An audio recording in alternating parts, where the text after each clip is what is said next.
오늘 성경 개관설교 요한복음을 살펴보도록 하겠습니다. 하나님의 아들로 오신 예수님으로 말씀을 나눌 때 크신 은혜가 있기를 소원합니다. 오늘이 몇 월 며칠입니까? 5월 18일입니다. 5월 18일이 중요한 이유, 지금부터 45년 전에 신군부 내란에 맞서 광주 시민들의 민주화 운동이 일어난 날이기 때문입니다. 일명 5.18 민주화 운동이죠. 오늘 광주 시내에 그리고 전국 곳곳에서 이 민주화 운동을 기념하는 기념식이 거행되고 있습니다. 저는 그때 8살이었습니다. 아직 세상을 잘 몰랐던 나이죠. 또한 언론 통제가 이루어져서 서울에 살고 있는 많은 시민들은 이 사실을 알지 못하였습니다. 제 기억에는 뉴스를 보고 어머니께 무슨 일이 있었냐고 물어봤던 기억이 있습니다. 어머니 또한 진실을 알지 못한 채 저에게 TV에 나오는 그런 내용으로만 알려주었던 기억이 납니다. 그렇습니다. 우리는 그때 진실을 알지 못했습니다.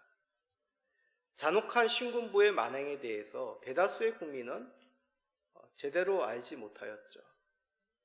그러나 제대로 알지 못하였다고 사실이 달라지거나 잔혹한 역사가 망각되어서는 안 됩니다. 다시는 이런 일이 일어나지 않도록 바른 정치와 바른 역사적 가치관을 가져야만 권력을 바르게 판단하고 또한 나라를 바로 세울 수 있습니다. 이것 또한 우리 그리스도인들의 몫입니다. 이 말은 어떤 정치적인 견해를 옹호하는 말이 결코 아닙니다. 초대교회 그리스도인들은 로마 제국, 유대인들의 박해에 대해서 어떤 생각을 가졌겠습니까? 무심히 생각하거나 어떤 특정한 정치적인 이념을 그들이 생각하였을까요? 아닙니다. 하나님 뜻 가운데 이 모든 세상의 세력 사라질 것이다. 하나님에 대적하는 세상, 하나님께서 그들을 심판하시고 회개하고 구원받는 세상을 우리를 건지실 것이라고 그들은 소망하며 믿었습니다. 우리도 동일합니다. 세상의 정치, 이념, 나라는 하나같이 하나님께서 심판하실 대상입니다. 그 가운데 참된 진리, 영원한 진리는 없습니다. 무가치하다는 뜻이 결코 아닙니다. 우리가 최종적으로 바라봐야 할 목적이 아니라는 분명한 사실입니다. 이런 성경적인 가치관을 가지기 위해서 무엇보다도 우리는 예수님이 누구신지 정확히 알아야 합니다. 예수님은 민주사회, 공명정당한 나라, 약한 자가 보호받는 사회를 만들기 위해서 이 땅에 오신 분이 아닙니다. 예수님의 가르침에 그러한 내용이 일부 있다고 하여 이것이 최종적인 예수님이 이 땅에 오신 목적이 아니라는 의미입니다. 그것은 예수님의 가르침의 극히 일부분에 담겨져 있는 내용일 뿐입니다. 더 중요한 근본적인 우리가 알아야 될 것, 바로 예수님이 누군가입니다. 그러한 의미로 요한복음은 다른 복음서, 일명 공관복음과는 차별된 복음서입니다. 자, 공관복음이라는 뜻은 함께 보다, 공통되게 보다, 그런 의미입니다. 이 말은 요한복음은 공관복음과는 다르게 본다라는 얘기죠. 다른 측면으로 예수님을 말씀하고 있다는 것입니다. 자, 오해 마십시오. 다른 예수님을 말씀한다가 아닙니다. 다른 면으로 예수님을 우리들에게 말씀하고 있다는 것이죠. 그러면 요한복음이 가지고 있는 특별함이 무엇일까요? 한마디로 오늘 말씀의 제목, 하나님의 아들로 오신 그리스도 예수님을 우리들에게 말씀하고 있습니다. 오늘 말씀을 통해 하나님의 아들로 오신 예수님, 그리스도 예수님을 만나시고 그 내용이 우리에게 어떤 은혜를 주시는지 깊이 살펴봅시다. 그리하여 하나님의 아들로 오신 예수님을 구세주로 고백하시며 자랑하시고 사랑하시는 성도님 되시기를 간절히 간구드립니다. 자, 먼저 간략히 요한복음의 특징에 대해서 말씀드립니다. 자, 요한복음을 읽어보셨죠? 요한복음을 읽어보면 그 느낌은 앞에서도 말씀드렸듯이 그 앞에 있는 새 복음서와는 좀 다르구나 라는 것을 첫 번째로 느낍니다. 다른 복음서에 있었던 비유나 이적, 치유의 내용이 많이 이 복음서에는 담겨있지 않습니다. 오히려 뭐뭐시다 라와 같이 예수님에 대한 어떤 설명이 주됩니다. 그런데 그 설명의 내용도 추상적입니다. 그래서 초신자들이 읽기에는 조금 쉽게 이해되지 못하는 면이 이 요한복음이 있습니다. 그러나 쉽지 않다고 하여서 결코 불가능한 것은 아니죠. 충분히 살피면 이해할 수 있는 말씀입니다. 자, 요한복음 크게 세 가지 내용으로 우리들의 예수님에 대해서 말씀하고 있습니다.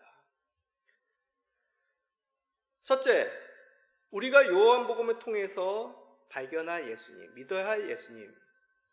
예수님은 하나님의 아들로 오신 그리스도시다라는 것입니다. 자, 오늘 읽었던 본문 가운데 가장 핵심이 되는 본문 요한복음 20장 30절입니다. 읽어봅시다. 오직 이것을 기록함은 너희로 예수께서 하나님의 아들 그리스도이심을 믿게 하려 하며 또 너희로 믿고 그 이름을 힘입어 생명을 얻게 하려 함이니라. 자, 그리스도라는 것은 무슨 뜻입니까? 기름 부음 받은 자, 메시아와 같은 뜻이죠. 다시 말해 구세주라는 뜻입니다. 구약에서 기름 부음 받은 세 직분이 있다고 하였습니다. 어떤 직분입니까? 왕, 제사장, 선지자입니다. 이들은 구약에서 기름 부음 받아 하나님을 대신하여 나라를 다스리고 또한 하나님과 백성과의 중보자가 되고 하나님의 뜻을 전파하였습니다. 이제 하나님께서 약속하신 그 메시아는 왕이며 제사장이며 선지자로서 이 세 직분을 함께하며 그 직분의 종결, 완성하신 분으로 오신다는 것이죠. 그래서 그리스도 메시아라고 구세주를 칭하는 것입니다. 예수님은 이 사실을 잘 알고 계셨습니다. 그래서 본인 스스로가 하나님이 보내신 구세주, 하나님이 보내신 그리스도라고 분명하게 유대인들에게 알리셨습니다. 대표적인 말씀 요한복음 5장 25절입니다. 진실로 진실로 너희에게 이르노니 죽은 자들이 하나님의 아들의 음성을 들을 때가 오나니 곧 이때라. 듣는 자는 살아나리라. 예수님께서 말씀하시기를 하나님의 아들의 음성을 들을 때가 온다. 근데 그때가 언제라고요? 지금이다. 이때다. 라고 얘기합니다. 이때란 것은 시기상으로만이 아니라 바로 예수님 자신이 하나님의 아들이라고 밝히는 것입니다. 근데 이 말씀을 하신 때가 놀랍게도 예수님이 자신을 하나님의 아들이라 밝히자 유대인들이 극하게 분노를 일으켜 그들에게 더욱 분명하게 이 사실을 알리면서 하신 말씀이라는 얘기죠. 하나님의 아들이라고 말씀함이 하나님의 아들이라는 사실이 어떤 의미이기에 유대인들은 이렇게 분노하였을까요? 그럼에도 예수님은 더욱 분명하게 왜 이 사실을 강조해서 다시 한번 알리는 것일까요? 자, 성도님들은 하나님과 어떤 관계입니까? 하나님의 백성이다, 하나님의 어린 양이다, 그런 표현도 쓰지만 가장 많이 쓰는 표현은 하나님의 자녀라는 표현입니다. 우리 성도들은 모두 하나님의 자녀입니다. 그런데 유대인들은 유달리 예수님께서 자신을 하나님의 아들로 말씀하심에 분노하여 예수님을 죽이고까지 하고 결국 예수님의 십자가에 못 박았을까요? 예수님이 말씀하신 이 하나님의 아들이란 것은 하나님과 동일한 분, 동등되다라는 그런 뜻입니다.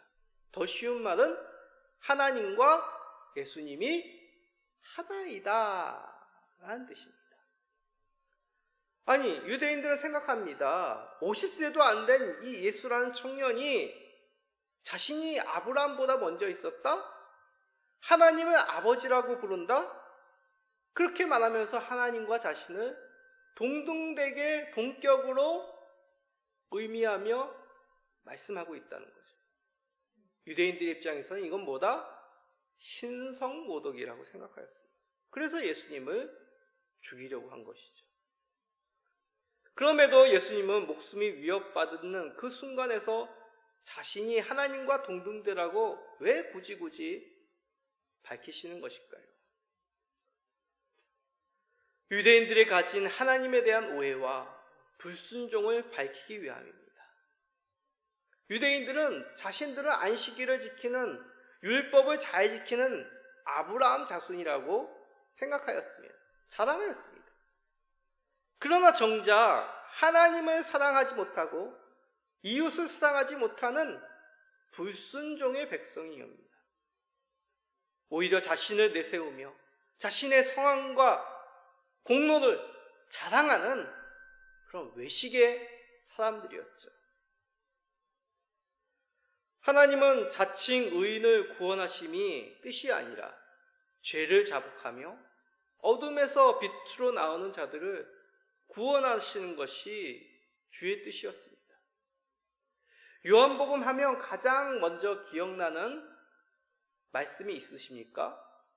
종종 스포츠 TV에 보면, 중계에 보면 외국 사람들이 존 3점 찍고 16이라는 팻말을 이 중계 카메라에 들고 있는 그런 광경을 보신 적이 있을 것입니다. 요한복음 3장 16절이죠. 자, 요한복음 3장 16절 한번 읽어봅시다. 하나님이 세상을 이처럼 사랑하사 독생자를 주셨으니 이는 그를 믿는 자마다 멸망하지 않고 영생을 얻게 하려 하심이라. 그렇습니다. 예수님은 하나님이 보내신 독생자이십니다. 외아들이 아니라 이 세상에 단 하나뿐이 없는 존재라는 뜻이죠.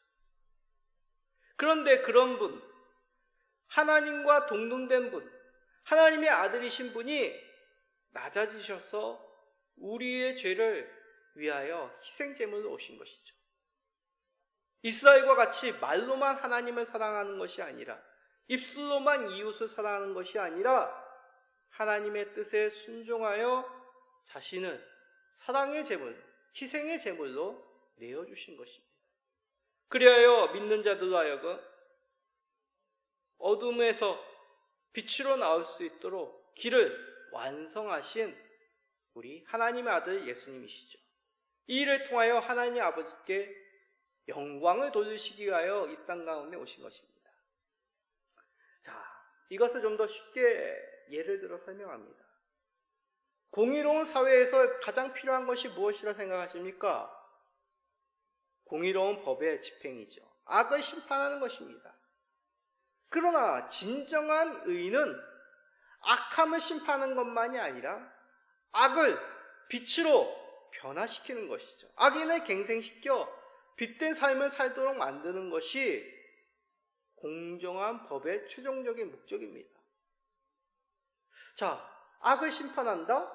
악을 변하여 의로 만든다? 쉽지가 않죠. 자, 이것을 만약에 이루려면 필요한 것이 무엇이라고 생각하십니까? 이 두 가지를 만족시키기 위해서 대신 누군가가 죄를 짊어지고 의로운 자가 대신하여 그 악을 짊어지고 심판을 받음으로 악인들이 이 가운데 굴복하여 의인의 삶을 살도록 이끄는 것, 이것이 필요합니다. 아니, 어떻게 의로운 자가 죄를 위하여 대신 심판을 받을 수 있겠습니까? 누가 가능하며 누가 그 일을 자원하며 또한 그것을 어떻게 합법적으로 이룰 수 있는 자가 누구겠습니까? 단 한 사람입니다. 법을 만든 사람, 법을 집행하는 책임자, 그 사람이 스스로 법의 이름으로 자신을 죄의 대속의 제물로, 희생의 제물로 내어주는 것이죠. 하나님이 친히 사람으로 오셔서 죄를 짊어지는 것이 바로 이러한 의미입니다. 그분이 바로 독생자 예수 그리스도십니다. 그러기에 하나님의 아들로 오신 예수님은 하나님과 동등됨을 취하지 아니하시고 내려놓으시고 우리와 같은 연약한 몸으로 오셔서 죄를 대속한 제물이 되셨습니다. 누구를 위해서요? 바로 저와 여러분, 우리를 위해서 말입니다. 이 사실을 믿으심으로 예수님께 감사 찬송 올리시는 성도님 되시기를 간절히 기도합니다. 자, 그러면 여기서 질문이 생길 수 있습니다. 목사님, 어떻게 그게 가능해요? 믿으라고 하지만 저는 믿음이 단박에 생기지 않습니다. 자, 그래서 예수님께서는 하나님의 아들이심을 나타내시기 위하여 표적을 나타내셨습니다. 요한복음의 별명은 표적의 책입니다. 요한복음은 의도적으로 제자를 부르신 예수님께서 첫 번째로 공생의 사역 가운데 행하신 사역이 첫 번째 표적, 일명 가나안 혼인잔치의 표적입니다. 요한복음은 총 7가지의 대표적인 표적이 기록이 되어 있습니다. 첫 번째가 혼인잔치의 표적, 두 번째가 성전 정화의 표적, 세 번째가 왕의 신하의 아들을 치유한 표적, 네 번째는 베데스다 연못에서 안전뱅이를 치유한 표적, 다섯 번째가 오병이어의 표적, 여섯 번째가 소경치유의 표적, 마지막 7번째가 나사로를 살리신 표적입니다. 자, 대표적으로 가장 큰 표적인 마지막 나사로 살린 표적을 봅시다.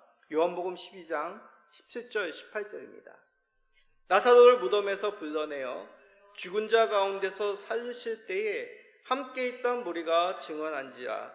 이에 무리가 예수를 맞음은 이 표적 행하심을 들었음이로라. 죽은 지 나흘 된 나사로를 예수님께서 살리십니다. 이 표적으로 말미암아 사람들은 예수님이 누구신지를 알게 되었습니다. 표적이 예수님에 대한 증거가 되는 것이죠. 나사로를 살리신 예수님, 그리스도요, 하나님의 아들, 구세주임을 분명히 나타내게 되었습니다. 표적이 곧 예수님이 구세주임을 알게 하신 것이죠. 죽은 자를 살리시다니, 사망 권세를 이길 수 있다니, 그분은, 예수님은 틀림없는 하나님이 보내신 구세주 그리스도시야. 결국 사람들은 불신앙에서 예수님에 대한 믿음의 근거로 이 예수님의 표적을 보게 된 것입니다. 그러나 이러한 표적에도 믿지 않는 사람들이 있습니다.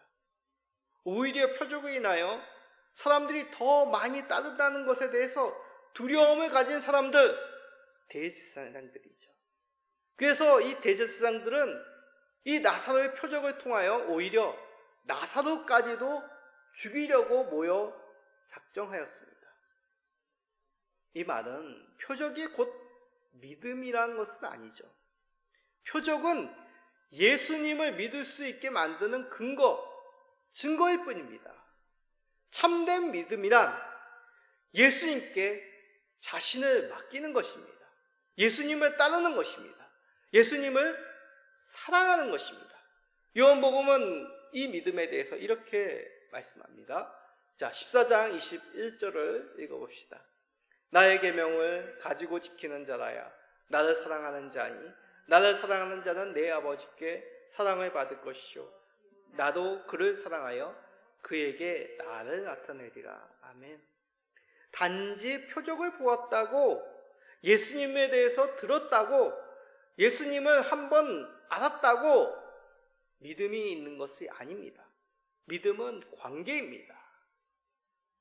예수님을 구세주로 믿고 자신을 의탁하며 예수님 안에서 신뢰와 사랑을 담아 표현하고 더욱 동행하는 관계, 그것이 참된 믿음입니다. 여기서 말하는 사랑이란 그냥 애착심을 갖는 정도가 아닙니다. 감정적인 사랑을 말하는 것이 아닙니다. 세상에서도 누구를 사랑한다 라고 얘기하면 어떻게 얘기합니까? 좋은 것을 같이 합니다. 좋은 시간을 보내려고 합니다. 좋은 것을 함께 나눕니다. 좋은 말로 서로의 힘이 되고자 합니다. 자신의 것을 내어줘 서로에게 기운을 복돋아 줍니다. 말로만 사랑한다 끝나지 않고 생각을 나누고 삶을 나누고 마음을 나누는 것이 세상에서 얘기하는 사랑의 관계입니다. 예수님을 구세주로 믿으십니까? 그렇다면 예수님을 사랑하십시오. 예수님을 사랑하십니까? 그렇다면 말씀과 같이 예수님의 말씀에 따르십시오. 예수님께 우리의 삶을 맡기십시오. 이것이 참된 믿음입니다. 이를 위해서 예수님은 우리에게 표적을 행하신 것이죠. 예수님께서 자신이 그리스도시요 하나님의 아들로 오신 구세주임을 표적을 통해서 낱낱이 나타내셨습니다. 예수님은 하나님의 아버지로 신뢰하심으로 하나님께 순종하셨습니다. 예수님은 우리를 사랑하셔서 우리를 위해 자신의 아낌없이 내어주셨습니다. 우리는 혹시 입으로만 예수님을 믿는다고 말하며 사랑한다고 하고 있지는 않으십니까? 주의 말씀을 따르는 자가 되어 예수님을 사랑하는 자로 나타내십시오. 우리는 주의 말씀을 따름으로 주에 대한 바른 믿음과 바른 사랑을 나타내기를 간절히 소망합니다. 마지막으로 그러면 믿음으로 얻게 되는 것 유익이 무엇이겠습니까? 다시 한번 요한복음 20장 30절을 읽어봅시다. 오직 이것을 기록함은 너희로 예수께서 하나님의 아들 그리스도이심을 믿게 하려 함이요 또 너희로 믿고 그 이름을 힘입어 생명을 얻게 하려 함이니라. 자, 그 이름을 믿음으로 그 이름을 힘입어 무엇을 얻게 하신다고요? 생명을 얻게 하십니다. 믿음의 결과는 무엇입니까? 생명입니다. 앞에서 요한복음 3장 16절을 읽으셨죠? 이것을 통해서도 다시 한번 확인해 봤습니다. 믿는 자마다 멸망치 않고 무엇을 얻게 하신다? 영생을 얻게 하신다. 보통 영생이라고 하면 영원히 죽지 않는 것을 먼저 생각합니다. 그것은 단지 일부의 의미입니다. 오히려 영생은 하나님과의 관계가 회복되는 것. 하나님과의 그 아름다운 창조의 모습으로 회복되는 것입니다. 자, 요한복음 17장 3절에 그 관계가, 그 회복이 잘 나타나 있습니다. 읽어봅시다. 영생은 곧 유일하신 참 하나님과 그가 보내신 자 예수 그리스도를 아는 것이니라. 여기서 아는 것이란 하나님을 친밀하게 아는 것입니다. 친밀한 관계를 회복하는 것입니다. 보통 부부의 관계로 예를 듭니다. 남편과 아내가 안다라고 얘기하는 것은 옆집의 순이 엄마를 안다, 앞집의 철수 아저씨를 안다, 그런 의미가 아니죠. 한 몸을 이루어 하나가 된다는 것이 남편과 아내가 안다라는 그런 의미입니다. 마찬가지입니다. 우리가 하나님을 아는 것, 예수님을 아는 것, 바로 하나님을 친밀하게, 예수님을 친밀하게 알아 한 몸 이루는 것이 예수님을 아는 것이고, 예수님을 아는 것이 곧 영생입니다. 우리는 심판받을 자들이었습니다. 그러나 예수님을 알므로, 예수님을 친밀하게 사랑함으로, 예수님을 믿음으로 순종함으로 영생함을 우리가 누리게 된 것이죠. 예수님과 함께 거함으로 그 안에 있는 생명을 우리가 얻게 된 것입니다.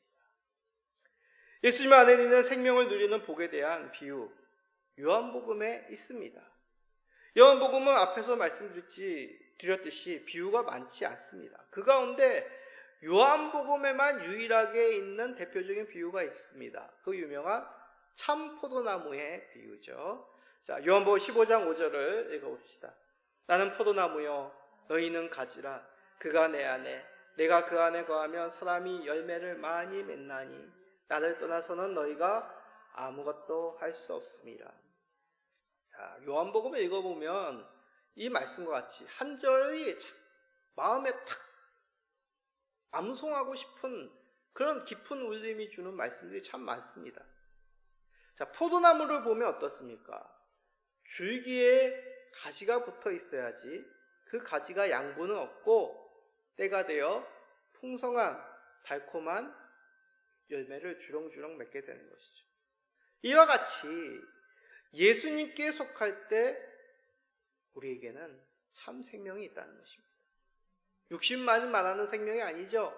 영이 살아있는, 하나님과 깊은 관계가 있는, 하나님과의 깊은 사랑과 교제가 있는 예수님 안에서의 생명을 누릴 수가 있는 것입니다. 그래서 예수님은 절대로 마르지 않는 영원한 생수라고 말씀하시죠. 그의 안에 충만한 은혜와 진리가 있습니다.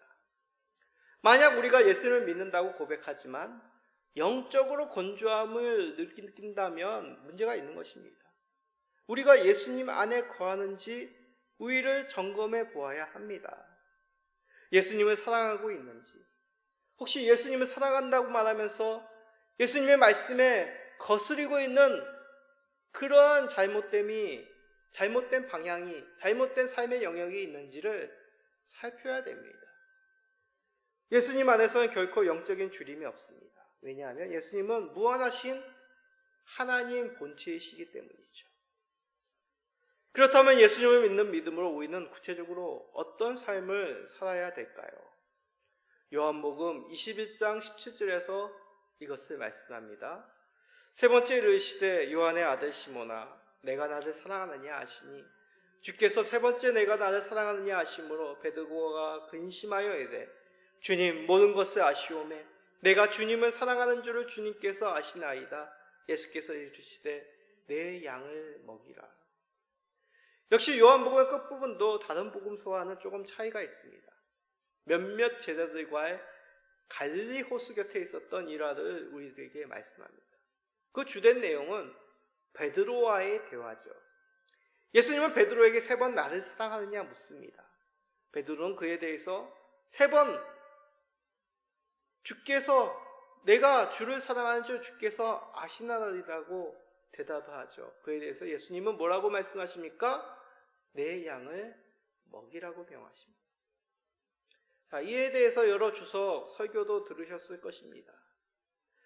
오늘 설교는 개관 설교죠. 개관 설교로서 끝맺는 위치에 대해서 언급을 합니다. 이 요한복음 아침에 있어서 이러한 예수님의 베드로에 대한 명령, 부탁. 예수님이 하나님과 동등된 하나님의 아들로 오셔서 표적을 나타내셨습니다.